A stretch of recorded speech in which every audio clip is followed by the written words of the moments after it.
After I signed the divorce papers, my mother-in-law booked an $11,000 banquet to introduce her new daughter-in-law. When it was time to pay, she called me in a panic. "Why did you block my card?" It was a late autumn afternoon in Chicago. The sky had a grayish hue, and the wind blowing in from Lake Michigan carried the scent of wet earth and roasted chestnuts from the street vendors. The sounds of outdoor patios being folded up mingled with the traffic in a familiar symphony. Sitting by the window, I watched the raindrops on the glass and reflected on the journey of my life. A life in which I had always believed that perseverance could achieve anything. My name is Lisa Adams, and at that time, I was 33 years old. I studied economics and had worked for over 10 years in the financial sector. I even became the chief financial officer of a construction materials company. My job involved analyzing numbers to keep the cash flow afloat. They say people in finance are cold, but I understood that behind every number was a dinner on the table, a paycheck, the sigh of relief from someone securing a home loan. I met Victor Hayes at a networking event. He was 2 years older than me.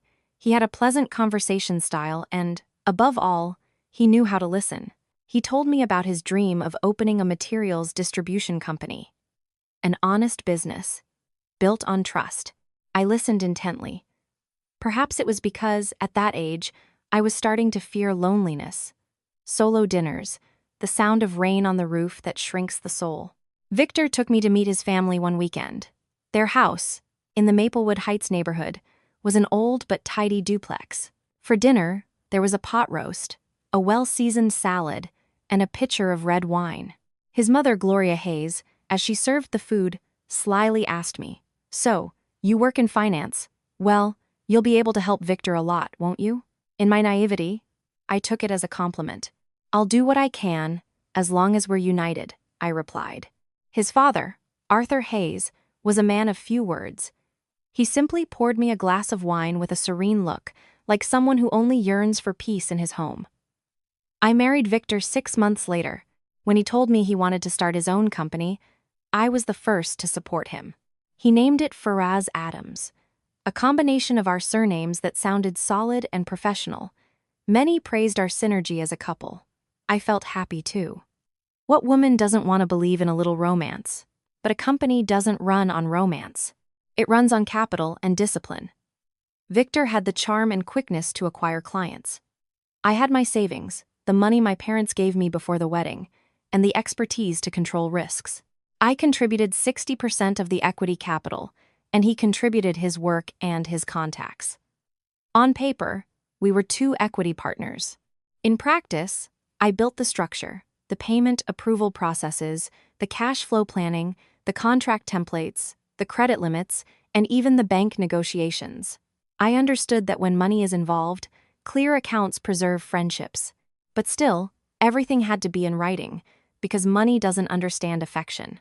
Victor was the public face, wearing impeccable white shirts, smiling moderately. His handshake was firm, and every word he uttered sounded convincing. I would watch him leave for his meetings, while I stayed in our small rented office. A modest space, but full of hope. The early days were exhausting, but happy. I stayed late preparing reports. Victor came home exhausted after closing deals. We would meet in the kitchen just to have a hot bowl of soup before returning to work. One day, I told him jokingly, "When you're rich, don't forget who made the soup." Victor laughed. "How could I? You're the one guarding the safe." I didn't know at the time that this joke would become the argument they would use to demand things from me as if I were indeed a safe. From that moment on, I was no longer just his wife. I was the foundation upon which others would build.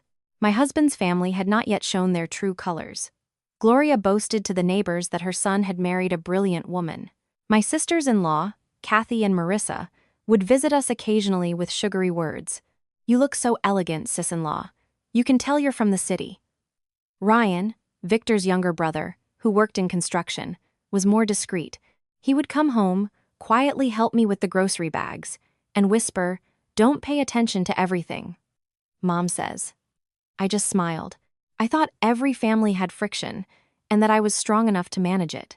The night we hung the Faraz Adams sign, I stood under the yellowish light of the street lamp, looking at my surname next to my husband's.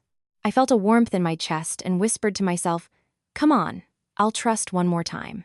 I promised myself that, since I had chosen this path, we would walk it together, bearing the burden at the same time. But they say a united marriage can move mountains. What I didn't know was that, sometimes, that unity consists of one silently enduring while the other gets used to receiving. When the company started operating with its first contracts, I began to frequent my in-laws' house more, not to fulfill the role of an exemplary daughter-in-law, but because Victor often said, "My mom misses you. Go have lunch there to make her happy." It sounded tender, and I wanted to maintain harmony. As the saying goes, with a good daughter-in-law, the house prospers. At that time, my thinking was that simple. At my in-laws' house, the customs were clear. Gloria sat at the head of the table. Arthur, next to her, silent as a shadow. Victor sat near his mother, and I usually occupied the opposite side, near the serving dishes, to serve and ensure no one lacked anything. My sisters-in-law, Kathy and Marissa, always arrived empty-handed, but with sharp tongues.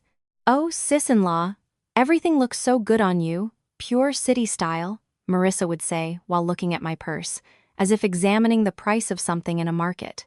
Before I could feel uncomfortable, Gloria would cap it off with a phrase that sounded like a joke. "If she's smart, it's for this family to enjoy. Because if she's smart and keeps everything for herself, it's of little use to us." I would smile to lighten the subject, blaming myself for being too sensitive. Those words, light as the wind, eventually became the chains that bound me.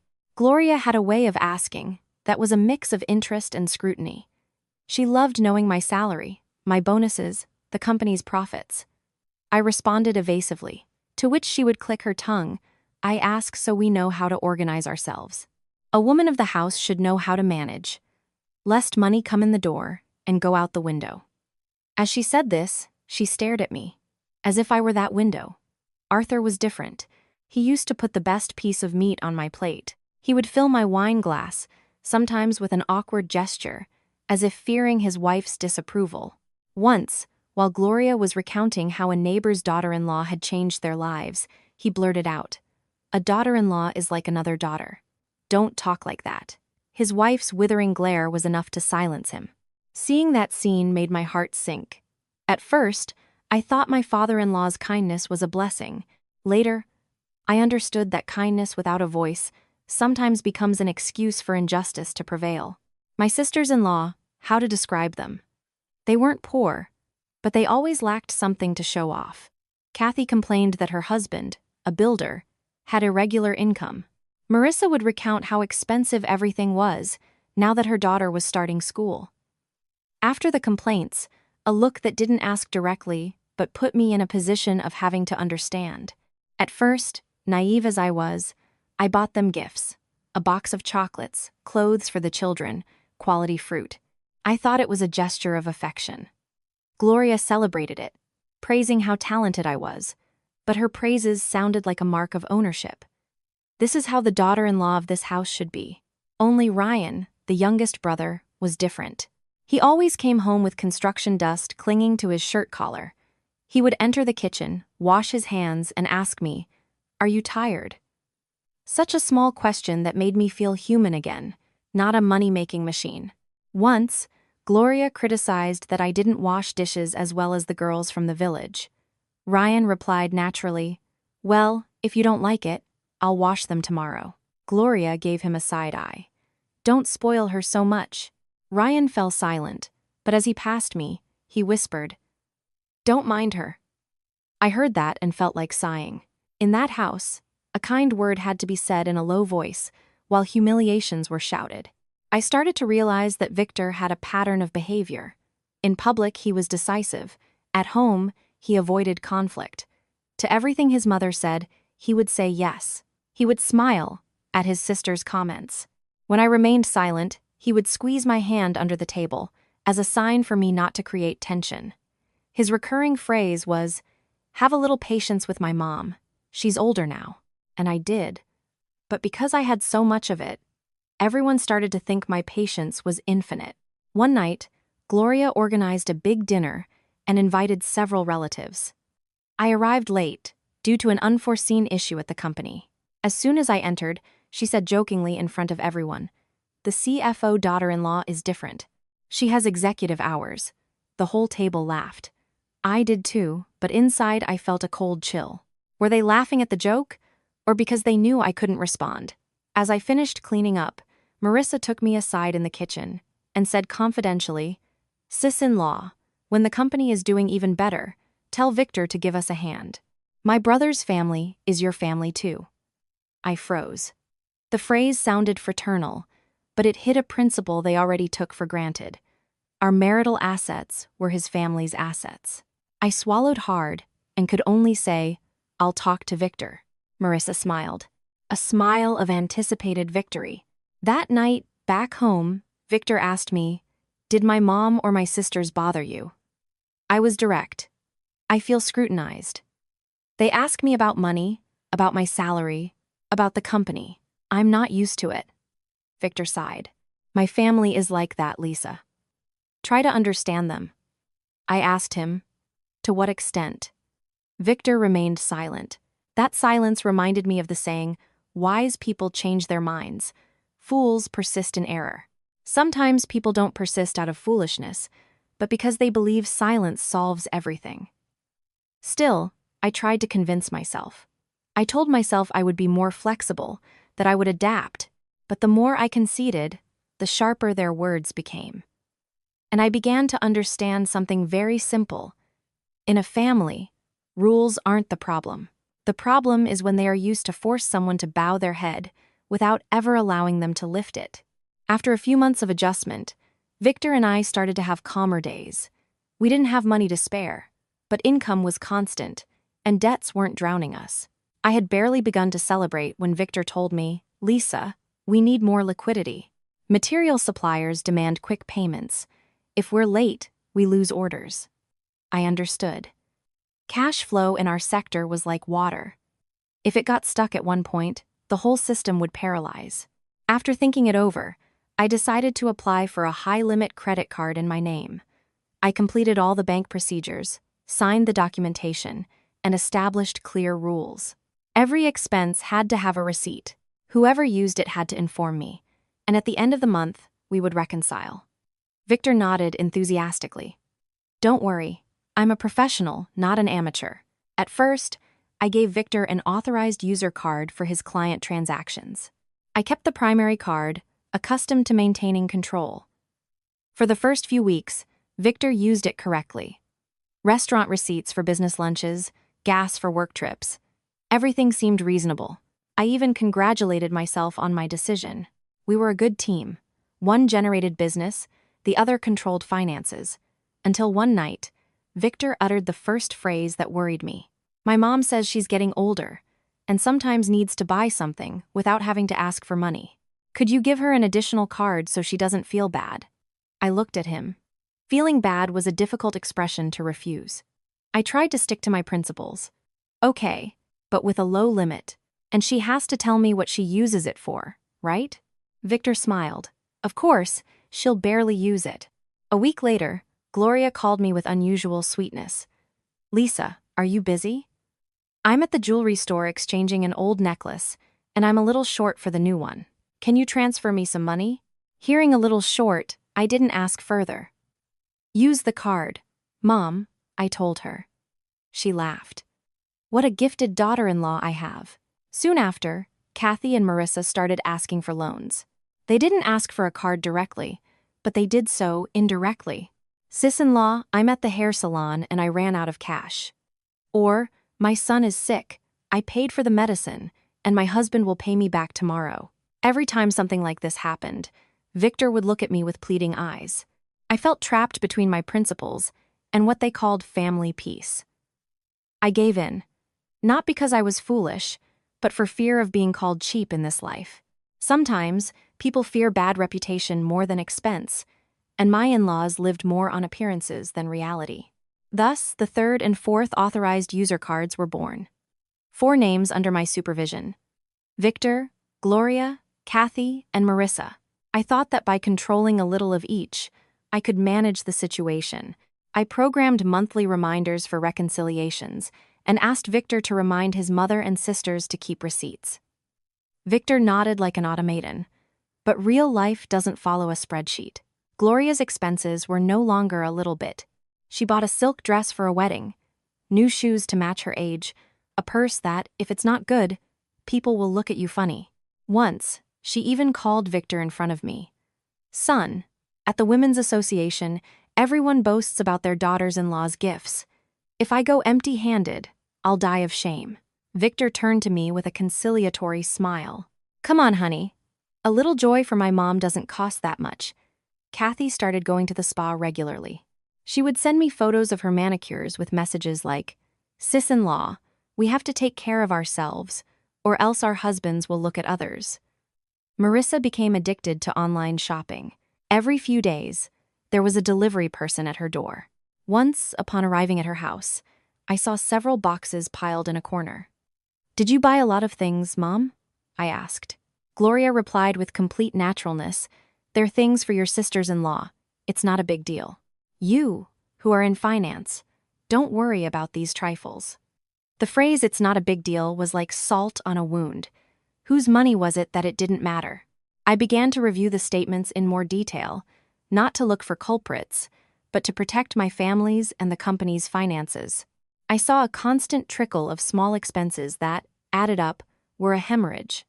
Luxury coffee shops, perfumeries, gourmet supermarkets, and even a bill from a seafood restaurant. The same day, Marissa posted a photo on social media enjoying a luxury. I asked Victor, "Did you remind everyone to keep the receipts?" He replied, "Oh, Lisa, we're family. Be flexible. Be flexible. If you're so strict, we'll lose our joy." Lose joy or lose principles. At the company, I continued to pay salaries on time, negotiate with suppliers, and collect debts. I never delayed a payment to my employees because I understood that daily bread is not a joke. However, in my own home, my in-laws spent my money as if it were water and considered it normal. The terrifying thing was not a single large expense. The terrifying thing was the habit they had developed. They needed something. They swiped the card. They felt like something. They bought it, taking for granted that I would pay.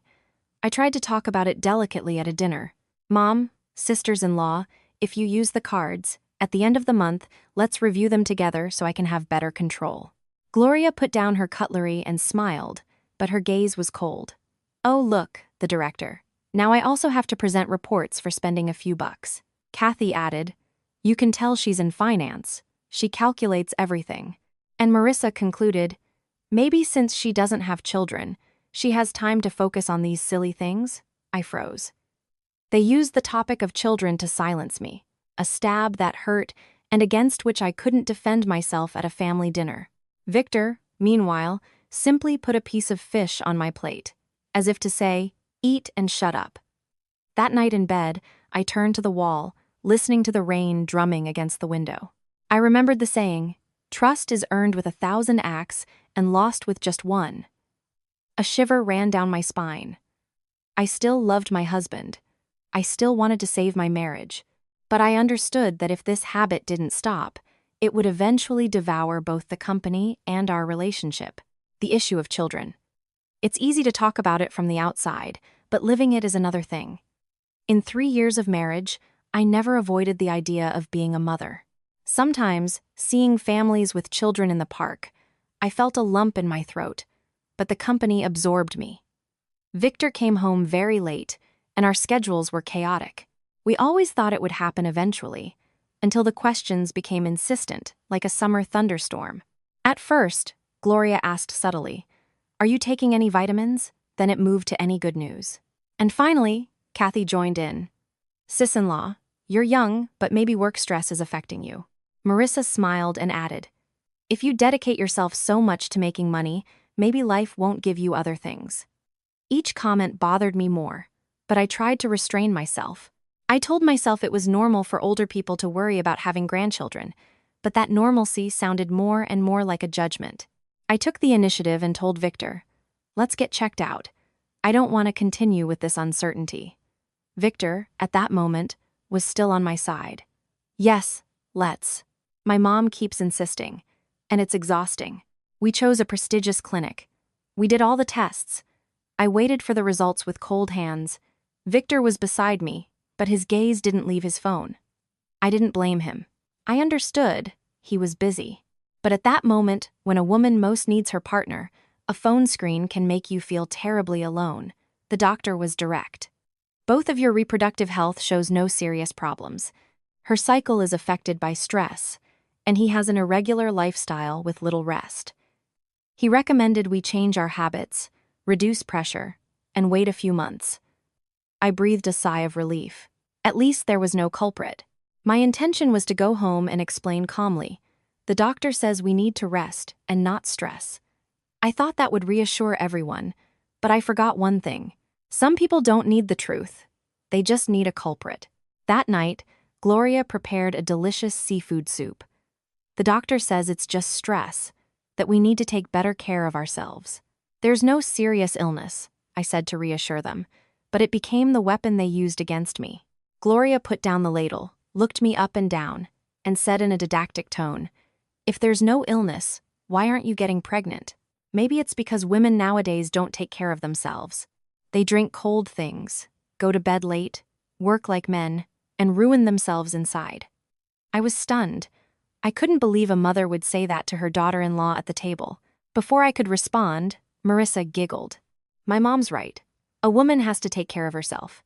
If she only thinks about money, then what happens, happens." Kathy added, "Look, sis-in-law, I'm telling you from the heart. If you can't have children, you need to be aware of your place. This family can't be without descendants." The phrase "be aware of your place" was like a punch to the chest. I looked at Victor, hoping he would say something. A single sentence. "Mom, sisters, don't talk like that." But Victor lowered his head, put a piece of bread on my plate, and whispered, "Eat something." I didn't need bread. I needed him to be my shield. Arthur, sitting there, turned red. He opened his mouth to speak, but he held back. Finally, he sighed, stood up, and went to the patio. The sound of the chair dragging across the floor was dry, heavy, like someone swallowing tears. I watched his bent back and felt sorry for him. A good but powerless man. Ryan arrived at that exact moment. He had barely put his construction helmet on the ground when he heard Gloria utter the phrase, "I would remember for life." A woman who doesn't bear children. At least she has to know how to make money to compensate. We don't keep her in this house for decoration. Ryan stopped and looked at his mother. "Mom, that's cruel. Children are a matter of destiny. They can't be demanded." Gloria glared at him. "You don't know anything. Don't get involved in adult conversations." Ryan didn't argue further. He looked at me for a second, and in his eyes, I saw an apology for his whole family. He quietly went out to the patio and didn't sit back at the table. Ryan's silence comforted me more than Victor's. At least one was silent out of powerlessness, Victor out of cowardice. That night, back home, I looked at myself in the mirror for a long time. It was still me, but with more dark circles and slumped shoulders. I asked myself what I had done wrong. I worked hard, had helped build a company, took care of the house, fulfilled my family obligations, and just because I didn't have a child, they had turned me into a barren tree, into someone who had to compensate for her defect with money. They say words are carried away by the wind, but in my in-laws' house, words were chosen to wound, not to console. From that day on, every time I heard Gloria call me Lisa, my heart skipped a beat, the reflex of someone who knows their wound is about to be poked. I continued trying to maintain peace, fulfilling my role as daughter-in-law, but something inside me had changed. I no longer considered their comments as mere outbursts. I began to understand that they were placing me in a position inferior to that of a human being. And when a woman is cornered, she either breaks or learns to rise, even if she has to do it alone. After the dinner, where Ryan defended me, my in-laws didn't stop being cutting. They simply changed tactics. They no longer directly said, "You can't have children in front of everyone." They did it indirectly, with digs delivered with a smile. And, as you know, a small needle, if it pricks many times, also makes you bleed. Gloria began to consider my ability to make money as an obligation. One day, she called me at the office with a natural tone, as if ordering groceries. "Lisa, tomorrow is Grandpa's death anniversary. I've invited almost 20 family members. Arrange a good banquet. Let everyone see that this house has class. I was in the middle of a meeting with a debt spreadsheet in front of me, and hearing her, I felt my head spin. I asked her in a low voice, "Of course, Mom. Do we prepare it at home or order the food?" Her response was definitive. Ordering is too expensive.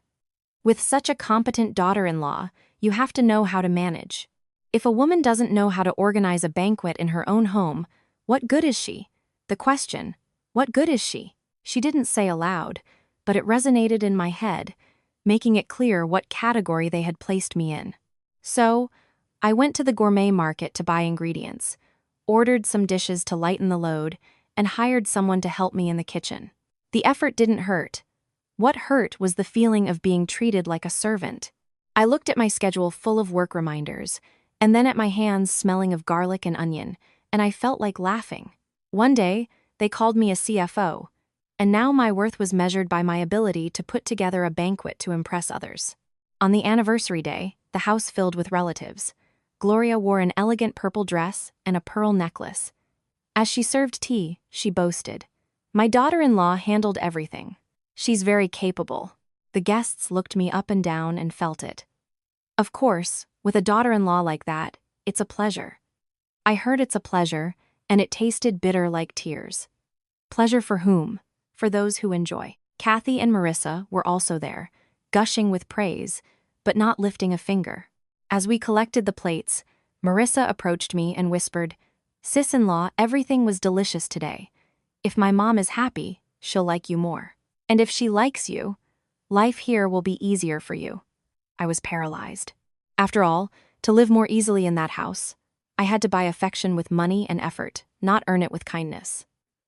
Victor, impeccable as ever, chatted with guests, serving wine, smiling. Someone congratulated him. "Victor, how lucky you are to have such a brilliant wife." He smiled and replied, "Yes, it's thanks to my wife." I heard the word thanks and felt an emptiness. A thanks that sounded like, I'll take advantage, but with no intention of giving anything back. In the following days, the company entered a critical phase. I had to negotiate a short-term loan with the bank for a new shipment of material and manage several overdue debts. My employees saw me as the pillar of the company.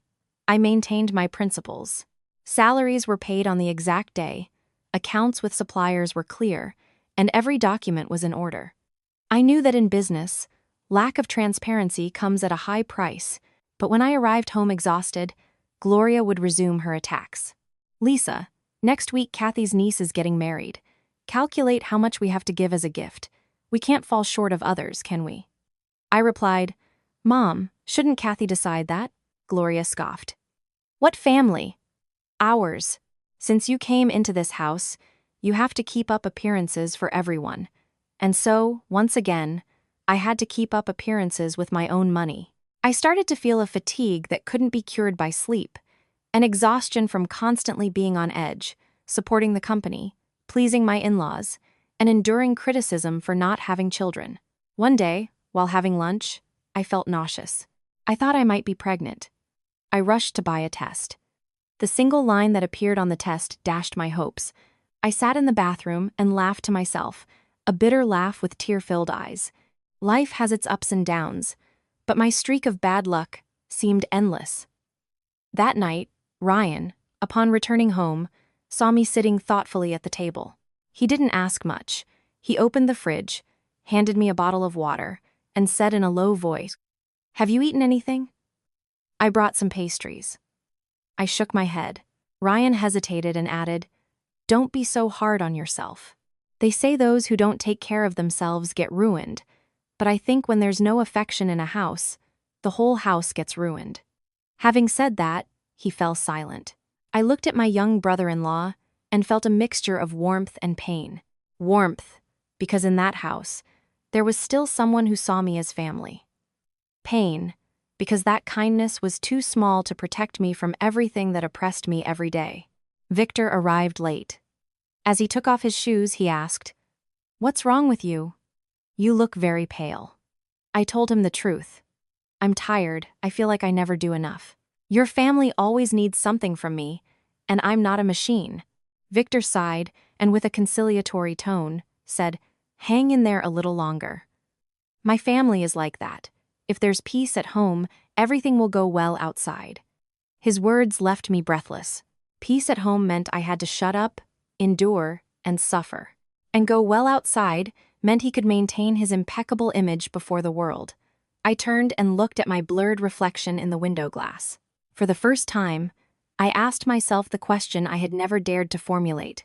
If this continues, when will I be able to live as a wife and not as a freelance employee? After that conversation with Victor, I didn't make a scene. I no longer had the strength to argue. I simply began to observe in silence, just as I observed a company's cash flow. When you see a deviation, you know there's a problem, but to draw conclusions, you need evidence. Lately, Victor had been coming home later. It wasn't the delay of someone who is busy, but of someone who avoids arriving. One day, he returned with a strange perfume on his shirt. Not the shower gel I bought. I was in an important meeting in an air-conditioned office with an air freshener. He apologized. I nodded, without asking more. I didn't want to become the woman who inspects her husband's clothes, as if searching for evidence of a crime. But one afternoon, I needed to call Adele, the accountant, and my phone had run out of battery, so I asked for his. Victor was in the shower and left his phone on the table. My intention was just to make a quick call, but at that exact moment, the screen lit up with a notification. A few words were enough to make my hands go cold. "Tasha Carter, are you coming? I'm waiting for you." I stood still, as if I had been unplugged. They say women are naturally suspicious, but I am a woman of finance. I don't rely on feelings, I rely on data. So, I didn't continue reading, nor did I look for more messages. I left the phone exactly where it was and put mine to charge. My heart pounded, but my face remained impassive. That night, I watched Victor. He ate without taking his eyes off his phone screen. "Do you have a lot of work?" I asked him. "A client. Company stuff," he replied, a response so polished it seemed rehearsed. I looked at the bowl of soup in front of me, and suddenly, it tasted like water. Victor fell asleep soon after. I couldn't. I listened to the hum of the fan, the distant roar of cars, and wondered who Tasha Carter was. If she was a client, why did she write like that? If she was an employee, why that intimate tone? I didn't want to be the fool who's the last to know. The next morning, I went to work as usual. I didn't ask him anything. I chose to investigate what I had the right and ability to investigate: expenses. The company already had a clear protocol: client lunches with a limit, gifts with prior approval, business trips with justification. I opened the system and reviewed Victor's latest approved entertainment expenses. Several invoices caught my attention. A luxury restaurant twice in the same week, exactly on the days Victor said he had important meetings. I checked the time, location, and compared it with his schedule. His calendar only listed meeting with partner, no names, no minutes, no details. I called Adele, the head of accounting, to my office.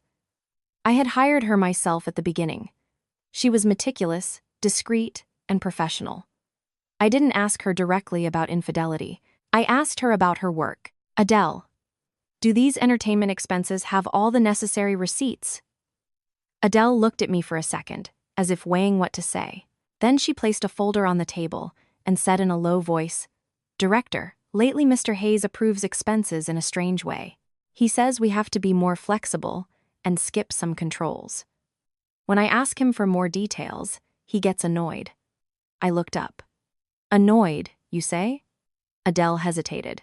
"He says that since you're in finance, you're too bureaucratic and slow down his work." I heard that and let out a bitter laugh. For 3 years, my bureaucracy had kept the company afloat. But for someone who wants to take money without control, rules are always a hindrance. I asked Adele to save a digital copy of all receipts and to note any irregularities. I spoke calmly, but in my head, I was already classifying the information as I did with risks. There were indications, a trend, and a motive. That afternoon, I went to my in-laws' house because Gloria had called me for dinner. As I entered, I heard her complaining, "Lately Victor works too much. He's very thin. As a wife, you have to take care of him." lest another woman take care of him. The word another she pronounced with an emphasis that suggested the presence of an invisible shadow. Marissa smiled. A successful man attracts many glances. If his wife doesn't take care of him, she loses him, Kathy added. And we also have to think that this house needs an heir. If it doesn't come, it's normal for a man to feel empty. I heard each phrase like the sound of a knife being sharpened. They didn't know I had just seen Tasha Carter's name, but they were already preparing the ground to blame me if I lost my husband. The fault would be mine for not taking care of him, for not giving him children. Victor was there in silence, as always, but this time his silence didn't seem like that of a good man, but rather that of an accomplice.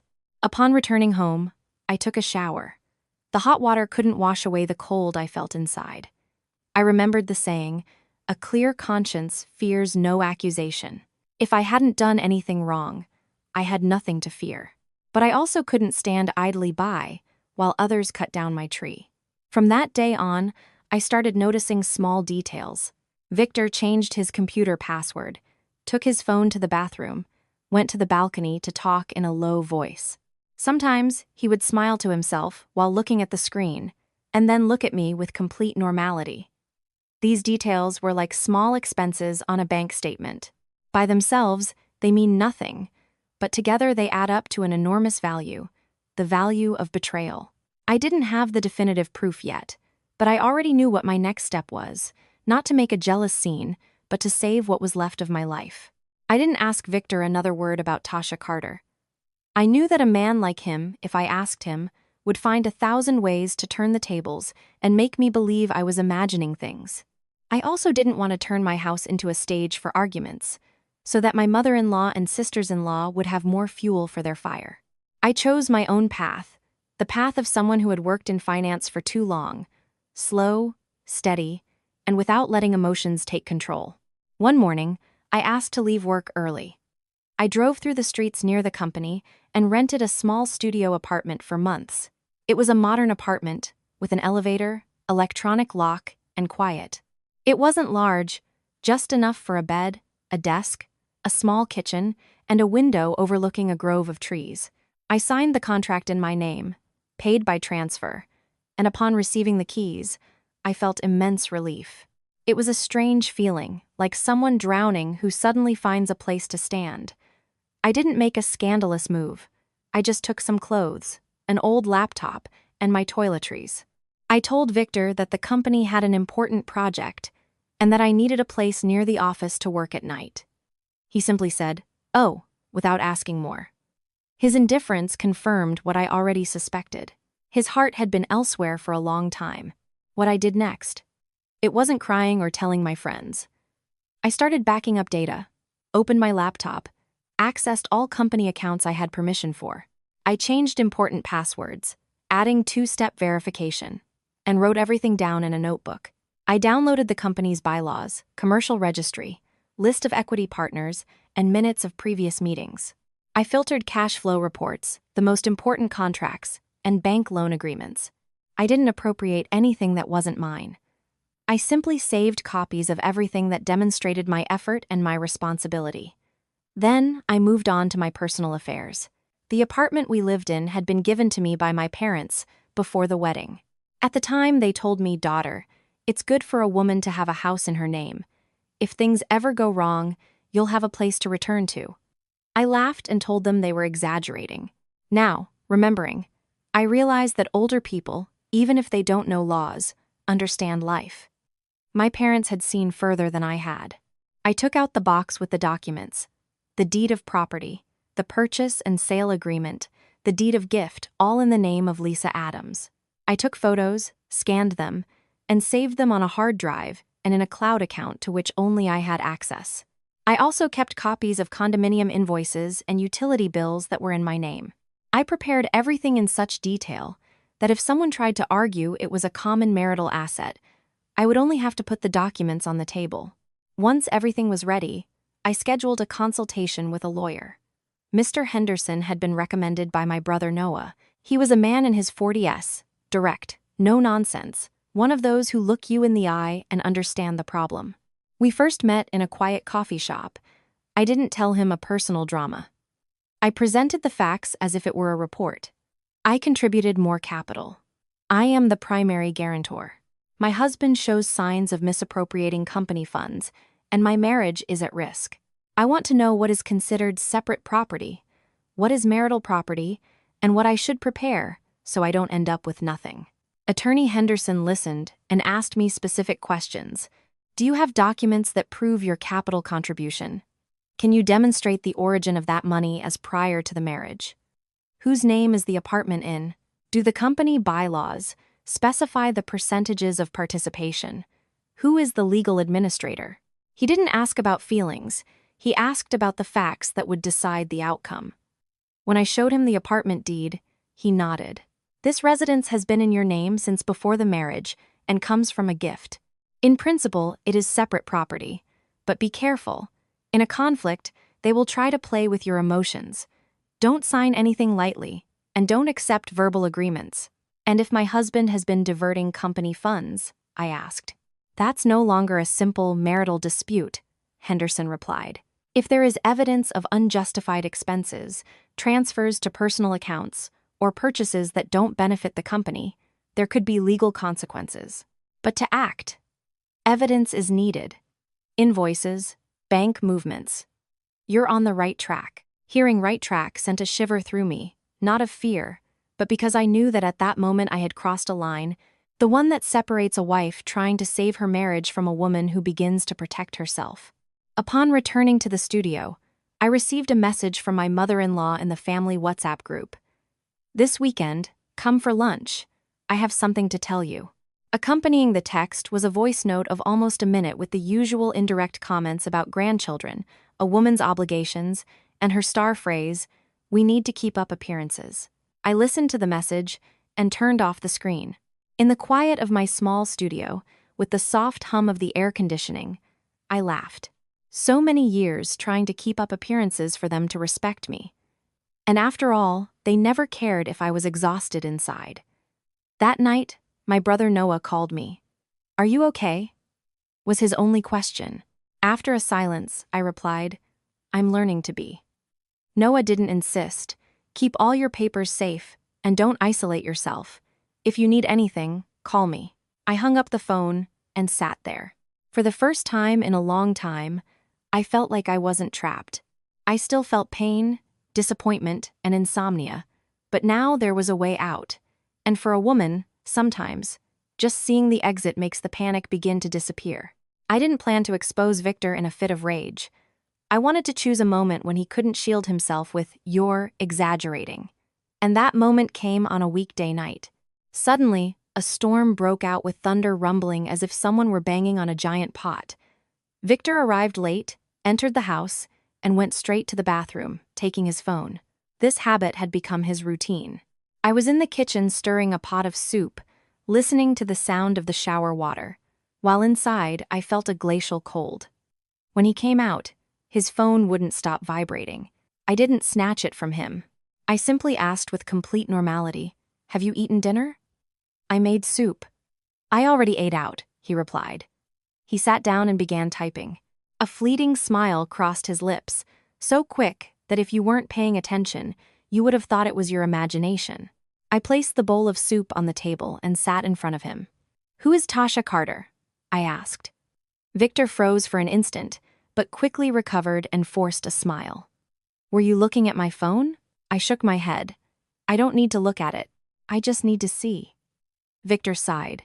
A sigh of someone discovered, not someone remorseful. "Don't tell me it's not what it looks like," I interrupted. "I asked you a direct question. Who is she?" Victor looked at me and finally replied, "An acquaintance." I let out a dry laugh. "An acquaintance who texts you, 'I'm waiting for you tonight,' who makes you take your phone to the bathroom, and who makes you change your computer password. I'll be clearer," I continued, maintaining an even tone. "Does she have anything to do with the company's money?" That question made his expression change. He frowned. "Why are you bringing the company into this?" I stared at him. "Because I saw strange expenses, restaurants, gifts, purchases, things that are not business expenses." Victor jumped up. His voice sounded tense. Are you spying on me? I'm reviewing the cash flow of the company in which I invested my money, I replied slowly. That's not spying. That's my responsibility. Victor stood still. The rain lashed against the windows. I could hear my own heart pounding, but my face remained impassive. I thought of all the times they had humiliated me for not having children, of the banquets I organized, of the money I spent to keep up appearances, and of Tasha Carter's name illuminating the screen like a spark that ignited our home. Finally, Victor confessed, but he did it as someone admitting guilt while trying to maintain control.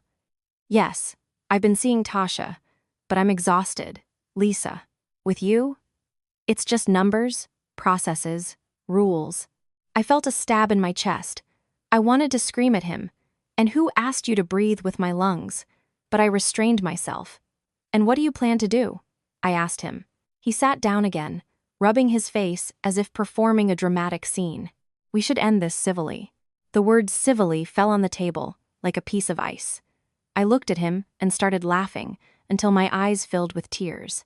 Civilly, after you used company money to buy her gifts, after you let your mother and sisters insult me in front of the whole family, after you kept silent as if it didn't concern you. When you say civilly, you're referring to a mutual consent divorce, right? Victor nodded with a tone so light as if he were talking about changing phones. Yes, let's end this without scandals. I won't leave you in a bad position. I laughed again. In a bad position? I've been humiliated enough. You just didn't realize it. At that exact moment, Victor's phone vibrated. He looked at the screen and quickly turned it off. I didn't need to see who it was. I stood up, poured myself a glass of water, and took a sip so my voice wouldn't tremble. Tomorrow, I'm talking to my lawyer. You should do the same. Victor frowned. A lawyer? If it's by mutual agreement, we just have to sign. I turned and looked at him fixedly. Did you by any chance think I was going to leave empty-handed? Victor fell silent. In his eyes, I saw a flicker of irritation. Not because he regretted hurting me, but because he feared I would no longer be so easy to manipulate. Before I could go to my room, the family WhatsApp group vibrated. A voice message from Gloria, with her sharp, cutting tone. Lisa, I'm going to tell you clearly, this family needs an heir. If you can't provide one, you need to know how to step aside. Don't let my son waste his life. I froze, not from surprise, but because she had finally said aloud what she had wanted for so long, to expel me to make way for another. Victor heard it. He didn't pick up his phone to reply, Mom, don't say that. He merely looked at me and said, disconcerted, My mom is very impulsive. Don't take it personally. I turned around. I won't take it personally. I'll attach it to the case. Victor was speechless. For the first time, I told him something for which he had no conciliatory answer. That night I didn't sleep. I went back to my studio, opened my laptop, and organized all the files I had saved. I read every line of the company's bylaws, every document for the apartment, every suspicious transaction that Adele had marked. I was no longer the wife waiting for her husband to return. I was a woman preparing to save herself. The next day, I met with Attorney Henderson. He reviewed everything I brought him and said a short, precise phrase. Don't argue with words. Just follow the law. I nodded. I knew that from that moment on, arguments no longer mattered. The only things that counted were the documents, the dates, my legal rights, and my own sanity. On Monday, at 10:15 a.m., I was at the door of the Cook County Family Court. The air was still humid from the previous night's storm. I wore a white shirt and black pants. Almost no makeup, not to appear vulnerable or strong, but to present myself professionally, as if going to an important meeting. For me, divorce was no longer an emotional issue. It was a procedure that had to be executed correctly. Victor arrived a few minutes late, got out of the car with a calm, almost relieved air. I looked at him and found it ironic. They say men are insensitive, but in reality, many are only so when they believe they have nothing to lose. We filed the petition, presented our documents, and waited to be called for conciliation. Attorney Henderson had already warned me.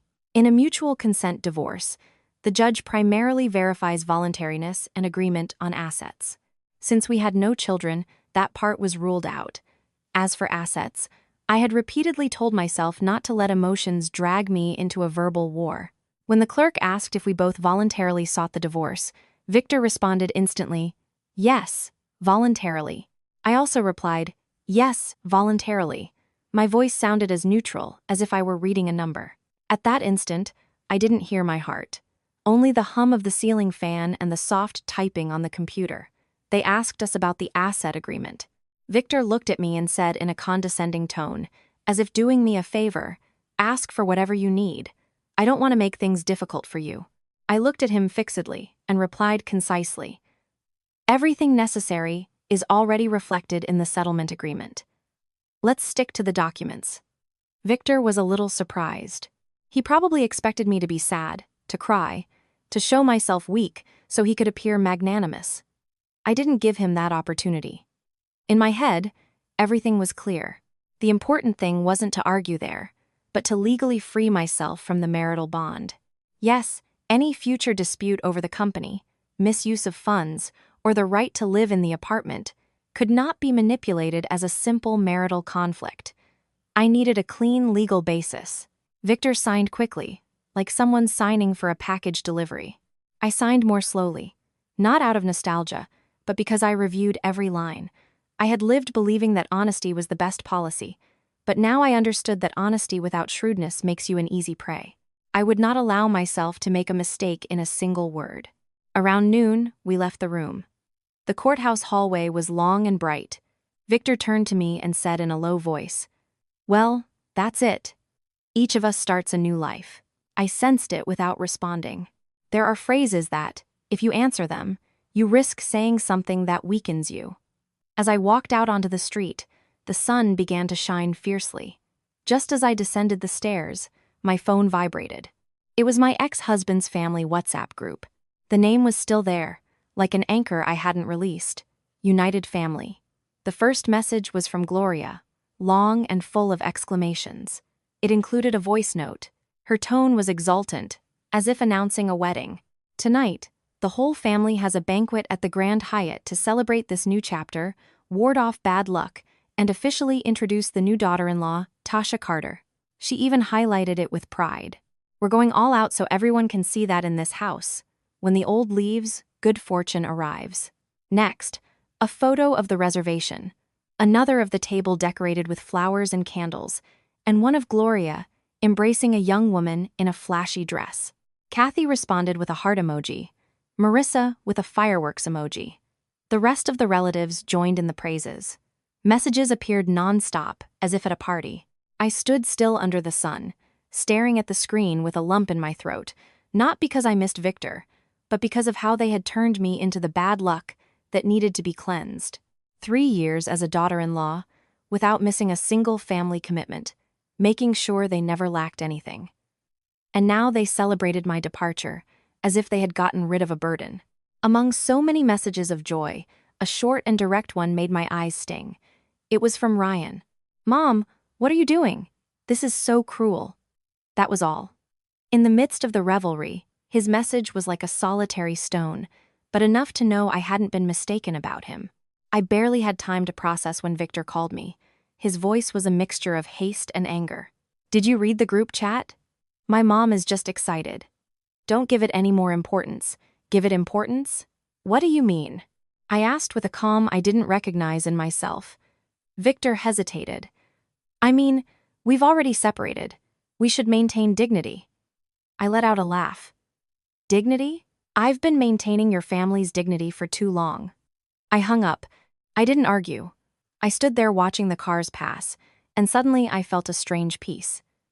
In that moment, I understood something very clearly. They didn't need me to be sad to win. They just needed me to shut up to keep boasting. But I, from that day on, would not be silent in the same way. I put my phone in my purse, walked down the rest of the stairs, and headed to the parking lot. The sun burned my shoulders. I started the car. The rearview mirror showed me my own face. It was still me, but my gaze no longer expected anyone to look back. I drove directly to my studio. I closed the door, sat at my desk, and opened a list of pending tasks, like someone opening an accounting ledger.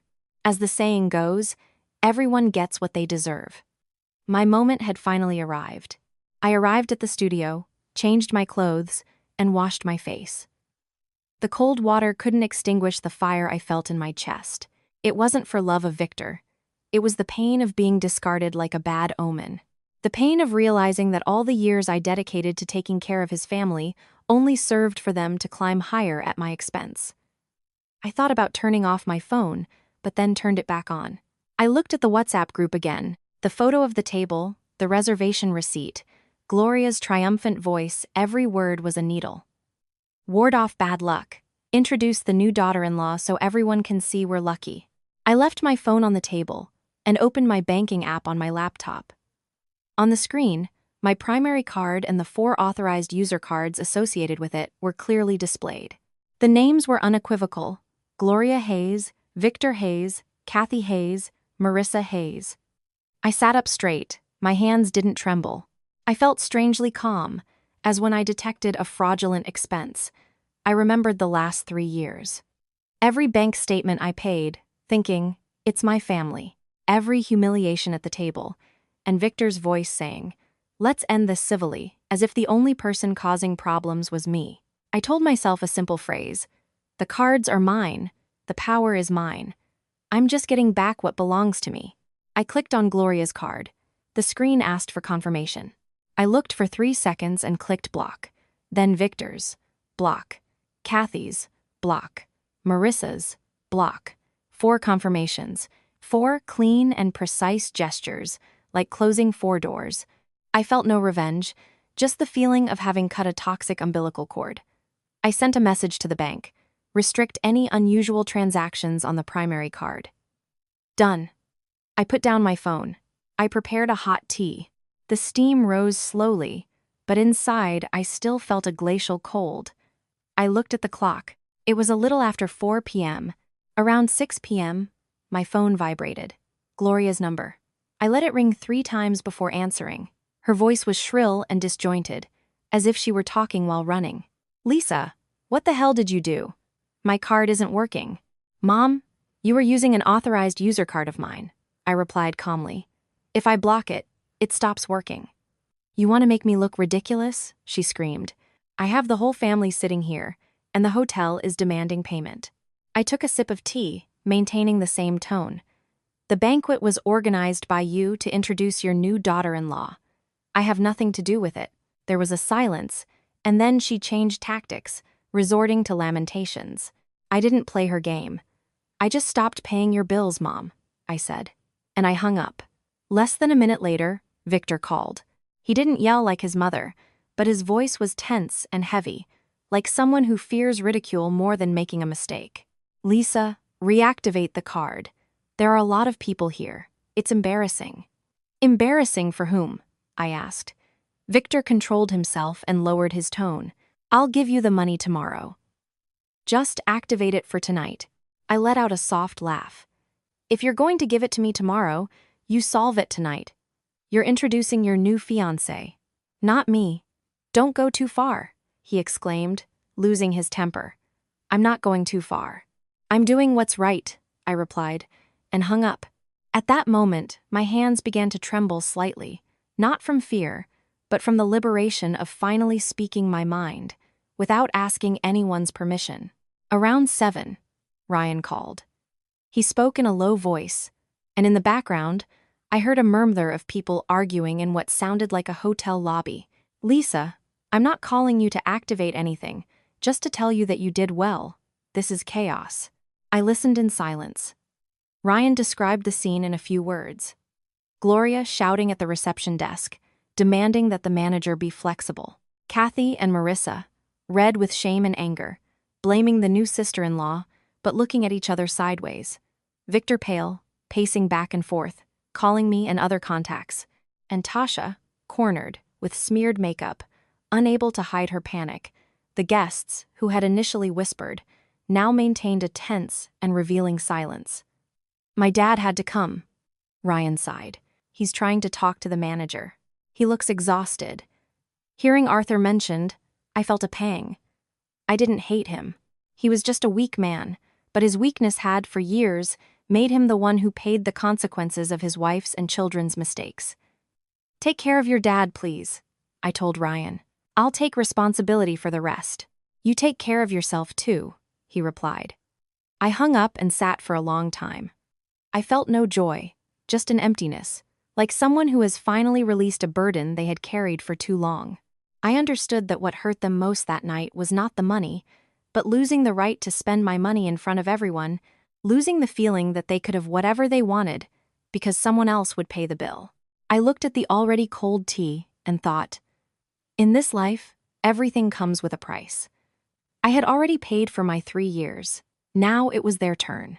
That night, I didn't go out. I drew the curtains, turned on a lamp, and watched my phone screen light up again and again with missed calls and notifications. I had blocked the cards. I had made my position clear. But those who get used to living at the expense of others' patience, when their supply is cut off, thrash about as if they can't breathe. I opened the WhatsApp group again. There were no longer photos of the party. In their place, disconnected messages, cross-accusations, a tone that had shifted from euphoria to panic. I laughed to myself. As the saying goes, lies have short legs. Only this time, the lie had ended up limping in the lobby of the city's most luxurious hotel. My intention was never to humiliate them. I just wanted to distance them from my life. But knowing Gloria, I knew she wouldn't stay silent. She would invent stories, turn me into the villain, to save her image as an offended mother-in-law. Knowing her psychology, I decided to anticipate her move. Using the truth, I entered a well-known Chicago residents forum, a place where people share everyday problems, legal disputes, and scams. I wrote a brief and objective post, without insults or dramatizations, just facts, dates, and evidence. This morning, I signed my mutual consent divorce. In the afternoon, my former in-laws informed me that they were holding a banquet at a luxury hotel to ward off bad luck and introduce my ex-husband's new partner. The payment method was linked to an authorized user card in my name. I proceeded to block said card, as I no longer have any relationship with them, and the hotel required them to pay the bill as appropriate.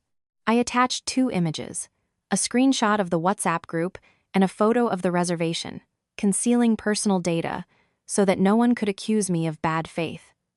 I left visible only what proved my story was real. After publishing, I turned off my phone. I didn't stay to count the likes. I prepared a glass of water and told myself I had done my part. The rest depended on people's interpretation. But sometimes life moves faster than expected. Less than an hour later, my phone wouldn't stop vibrating.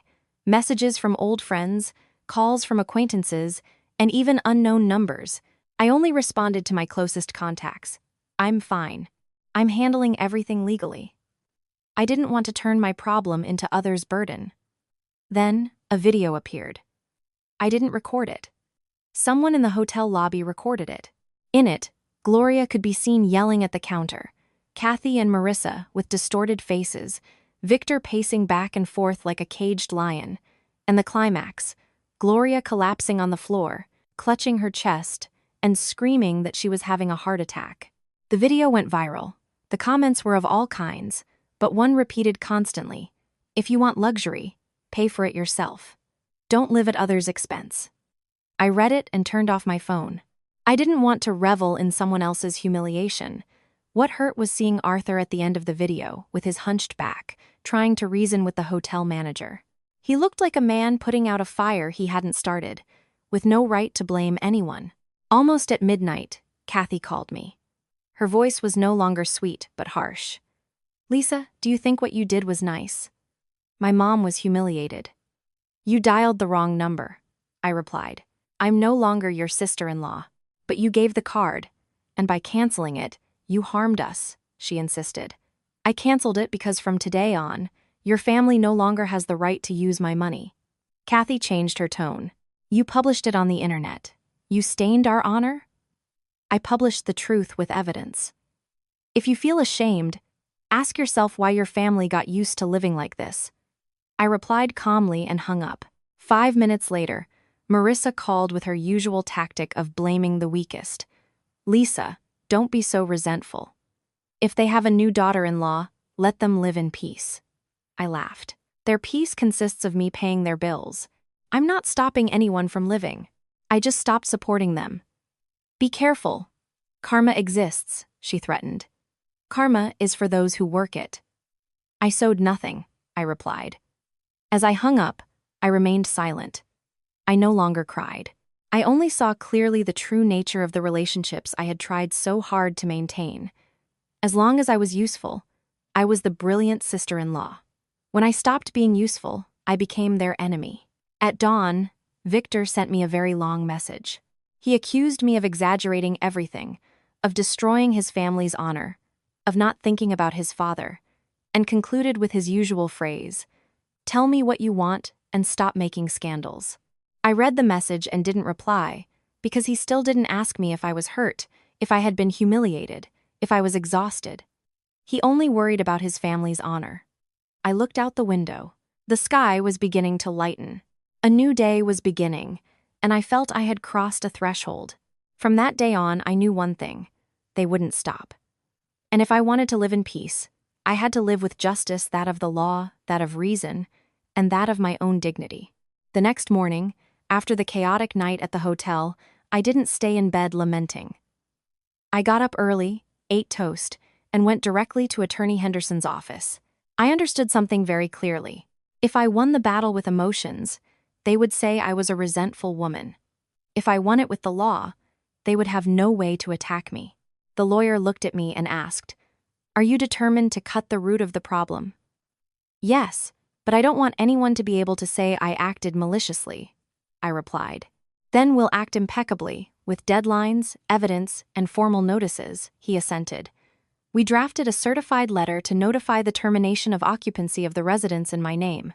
The document specified the legal basis, the property details, the reason for ending the permissive use, and a reasonable time frame for handing over the keys. I didn't use hostile language. It was a formal, cold, and clean text, like a legal procedure.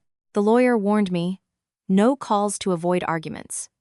Everything in writing and with a return receipt, and I recommend you hire a public notary to draw up a notarized statement of delivery in case they later deny the facts. I followed his instructions to the letter. Around 11 a.m., a postal worker accompanied by the notary arrived. I waited outside with the documents in hand, feeling strangely calm. Kathy opened the door. Seeing me, her eyes widened. "What are you doing here?" I didn't enter. "I'm here to deliver a legal notification. Please receive it." Kathy made a move to tear the envelope, but the notary intervened. "Madam, whether you accept it or not, it will be recorded in this statement." Hearing the word statement, Kathy stopped immediately. She didn't fear me. She feared the official paperwork. Gloria, alerted by the noise, came out into the hallway. She was wearing loungewear, but still displayed her gold jewelry. She looked at me as if I were a thief. "You intend to throw us out on the street?"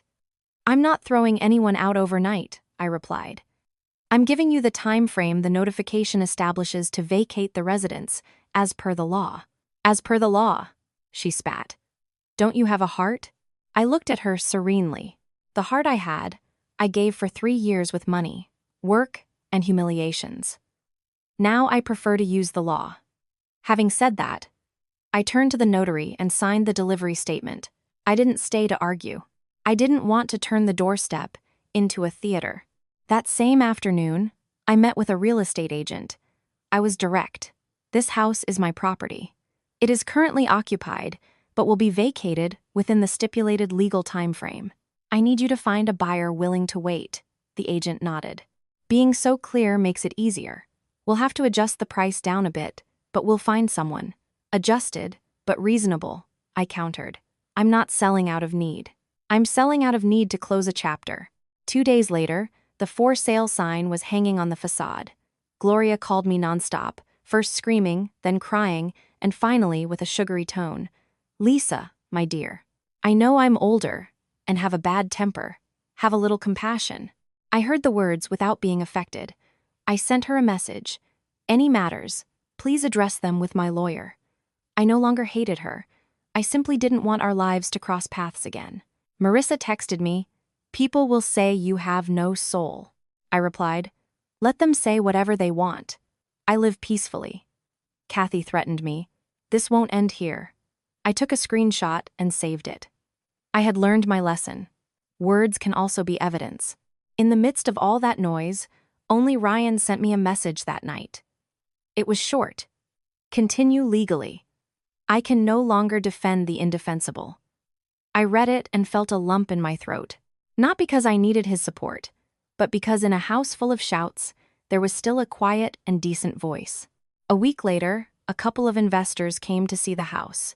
They asked about the legal situation and the timelines.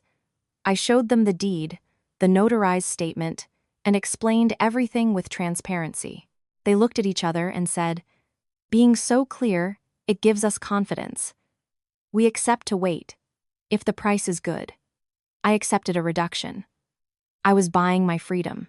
The day I signed the purchase and sale agreement, Gloria found out and appeared at the real estate office, making a scene. She said I was selling the house for revenge, that I had no principles, and even brought up the topic of children. I didn't argue. My lawyer reminded her that the residence was separate property, that the sale was legal, and that any attempt to obstruct would have consequences. Then she fell silent, not because she understood, but out of fear. That night, sitting alone in my studio, I looked at the contract on the table. I didn't feel the euphoria of someone winning the lottery, but the lightness of someone finally taking off a wet coat they had worn for 3 years. Perhaps from the outside I seemed cold, but I had learned that affection, without limits, turns into exploitation. I locked the documents in a drawer.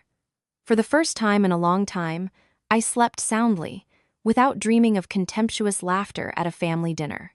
After notifying the eviction and selling the apartment, I thought I would have a few days of peace, but life doesn't grant that so easily. The problem wasn't just at home, but also at work. 10 days after the hotel incident, Adele, the accountant, texted me, "Director, can we meet? It's urgent." The message was short, but it chilled my blood. We met at a casual restaurant near the office. Adele arrived pale, and with dark circles under her eyes. "Director, they forced me to resign," she said bluntly. "Who?" I asked.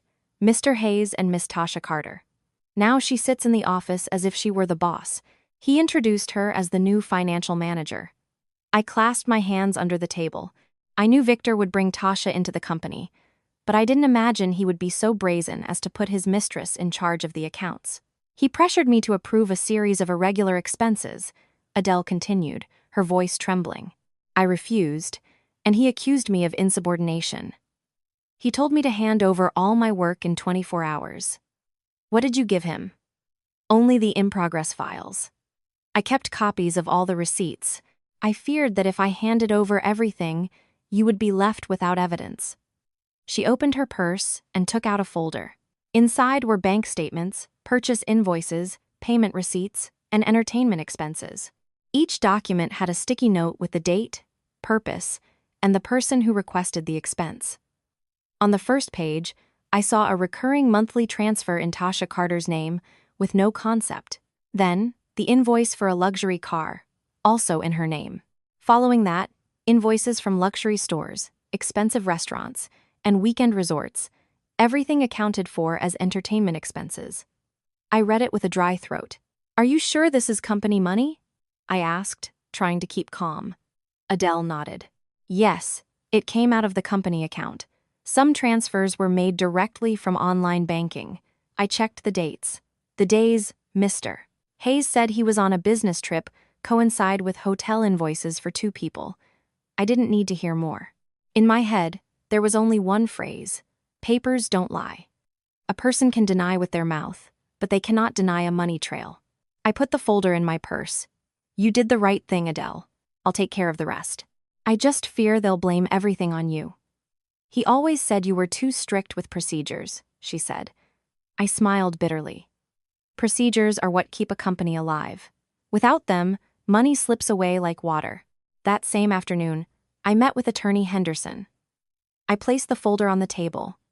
I didn't need to explain much. He reviewed it and said, "Miss Adams, this is no longer a personal matter. The indications of misappropriation of company assets are clear." He paused. "You are the majority shareholder. You have the right to demand an audit, to convene a shareholders' meeting according to the bylaws. But the most important thing is to cut off the escape route. How? I asked. By sending a formal notification, demanding justification for these expenses and the cessation of suspicious transactions. At the same time, we will notify the bank of an existing conflict between partners so that they increase vigilance over the account. If necessary, preliminary injunctions can be requested. I nodded. I don't want a victory out of pride. I want justice. I'm tired of emotions. Now I only trust the law. The next day, I sent the first certified letter to Victor as administrator, requesting a detailed justification for each suspicious expense. I didn't use a threatening tone, just legal language. The presentation of documents proving the commercial purpose of said expenses is required. The second certified letter was for the bank, requesting special supervision of the account due to an internal conflict. That night, Victor called me. His voice was no longer condescending, but hostile. "Lisa, are you really going to go this far?" "I'm exercising my rights," I replied. "You want to sink the company," he shouted. "Does the company sink because of me, or because you use its money to support your mistress?" I asked. Victor fell silent. "Are you turning a family problem into a legal matter?" "No," I said slowly. "You're the one who turned company money into your private money. I'm just putting things back in their proper place." I hung up and took a deep breath. I remembered the day we inaugurated the company. The name Farrah's Adams filled me with pride. Now, that same name had become the battlefield where I had to fight for my survival. Adele wrote, "Rest? I'll take care of everything." She replied with a simple "thank you." But I knew that behind that word was the relief of someone they had tried to force into doing something wrong. That night, I again reviewed the documents, arranging them chronologically as if preparing an audit. I knew that the smallest error would be used against me. I repeated the old saying, "A clear conscience fears no accusation, but to stand firm, a tree needs roots." And my roots at that moment were the papers and my sanity. I was no longer Victor Hayes' wife. I was Lisa Adams, an equity partner protecting her investment and the dignity they had so trampled upon.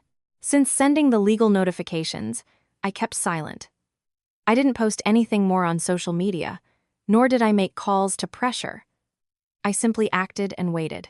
Anyone seeing me from the outside might think I had become submissive again, but in reality, I was letting the situation reveal itself, like a crack that, in contact with water, grows larger.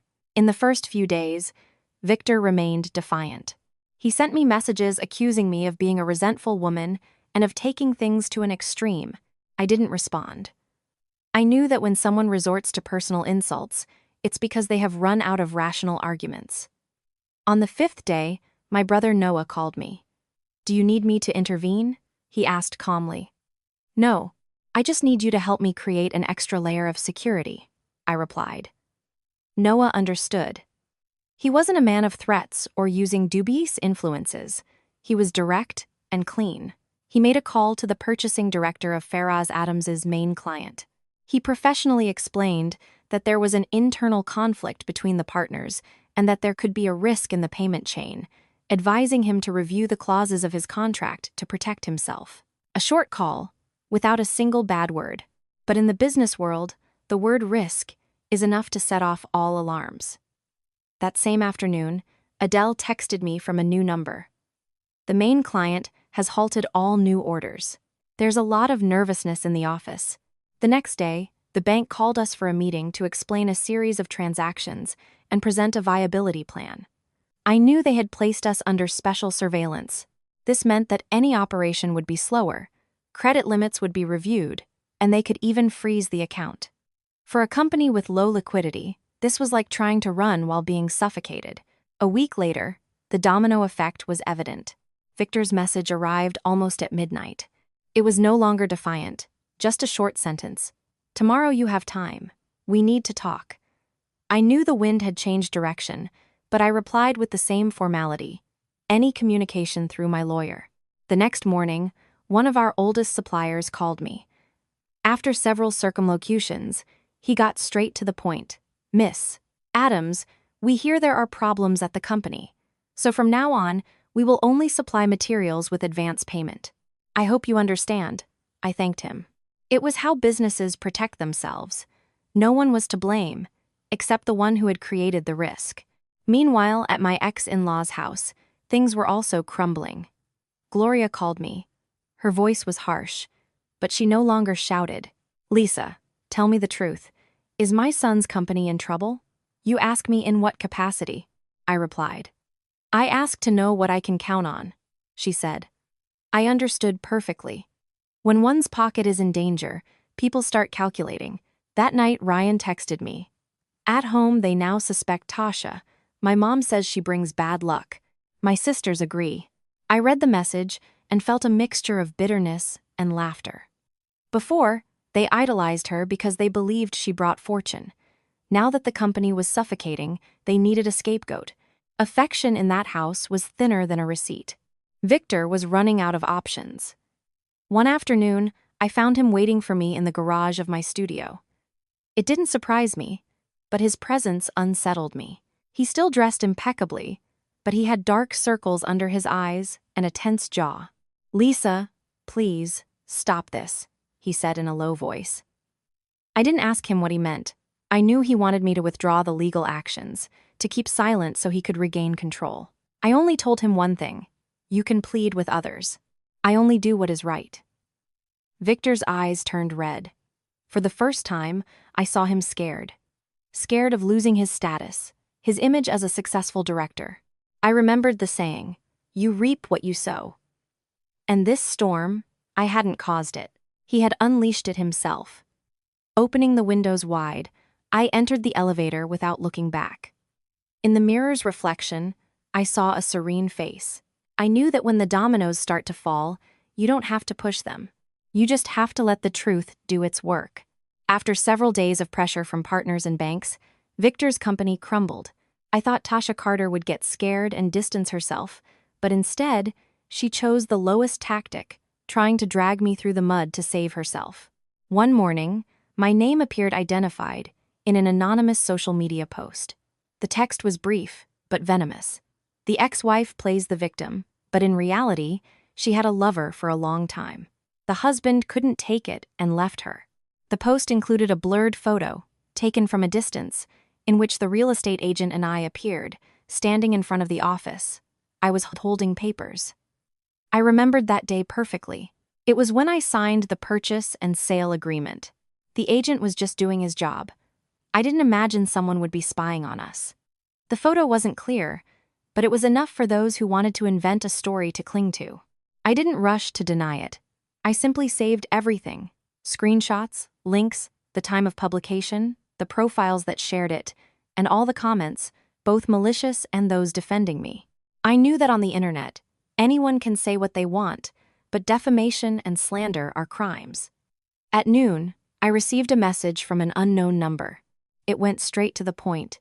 Lisa, if you want this to stop, give me $600,000, or else I'll start sending more photos and videos to everyone so they know what kind of person you are. I read the message and felt no fear, but a cold laugh. She thought I was still the same daughter-in-law who endured humiliations in silence. She didn't know I had already moved past that stage. I didn't respond immediately. I took a screenshot and then wrote a short sentence for her to incriminate herself. What do you need the money for? My question wasn't out of curiosity. It was so she would put her intention in writing. Minutes later, she replied with a longer message, a mix of threat and false friendliness. Don't complicate things. You have money. If you pay me, I'll delete everything. I have much more material. You don't want your parents and your coworkers to know, do you? I saw the words delete everything and understood the situation. This was no longer a simple attempt at defamation. It was a crime of extortion. I sent all the material to Attorney Henderson. His response was immediate. Under no circumstances transfer money or negotiate. Keep all evidence. This indicates a crime of extortion. We will file a criminal complaint. That same afternoon, I went to the police. I stated the facts clearly, presenting all printed evidence. I simply described the acts without going into personal details. In those places, the fewer emotions, the clearer the truth is seen. Upon leaving, I felt strangely calm. Perhaps others would call me tough, but I had been soft for too long. So soft that they thought they could squeeze me at will. That night, Victor called me. His voice was no longer arrogant or authoritarian. He spoke in whispers, as if fearing someone might hear him. "Lisa, is it true that Tasha did that? Are you asking me, or your conscience?" I replied. Victor was speechless. And then he said the phrase that showed me it was over. "Withdraw the complaint." "I beg you." "What complaint?" I asked. "All of them, the company's and Tasha's." I heard his plea and felt pity. He wasn't pleading because I was suffering, but because he feared that Tasha, if investigated, would reveal all the details of the fun diversion and drag him down with her. "Victor," I said slowly, "he who makes a mistake has to pay for it. I didn't invent anything. I just brought the truth to light," and I hung up. I didn't want to hear more empty pleas of remorse, full of panic. Meanwhile, at my ex-in-law's house, chaos reigned. Ryan texted me. "My mom and my sisters now blame Tasha for everything. They're throwing accusations at each other. My dad is distraught." The word distraught hurt me. Arthur remained trapped in the middle of a war he hadn't started, paying for others' mistakes. A few days later, Ryan texted me again. "I'm moving. I'm going to work in another city. I can't breathe in this house anymore. I wish you the best. You owe me nothing," I replied, and I meant it. In the midst of so much selfishness, he was the only one who never used me as an excuse for his own benefit. That night, sitting in the darkness, I remembered the saying, but now I understood that honesty, to be effective, needs to be accompanied by intelligence, evidence, and boundaries. Tasha Carter thought she could drag me through the mud. She didn't know that I had been standing on a solid foundation of documents and laws for a long time, and once you're on that ground, no one can threaten you with a couple of blurry photos. The day I received the next court summons, I no longer felt fear. The panic of the betrayed woman had been replaced by a deep exhaustion, that of someone who has walked a difficult path and knows they must continue to move forward with a firm step. Attorney Henderson summarized. "Just tell the truth. Rely on the evidence, and let justice do its work." Tasha Carter's case was resolved through criminal prosecution. The extortion messages and defamatory publications were sufficient evidence. In court, she no longer had the glamorous air of her photos. She was a scared woman whose arrogance had faded. Victor, his story was not decided by belated apologies, but by the accounting books. When clients withdrew and banks tightened conditions, he understood that being a director was not just about dressing well and having charm. A broken cash flow is a broken cash flow. A false receipt is a false receipt.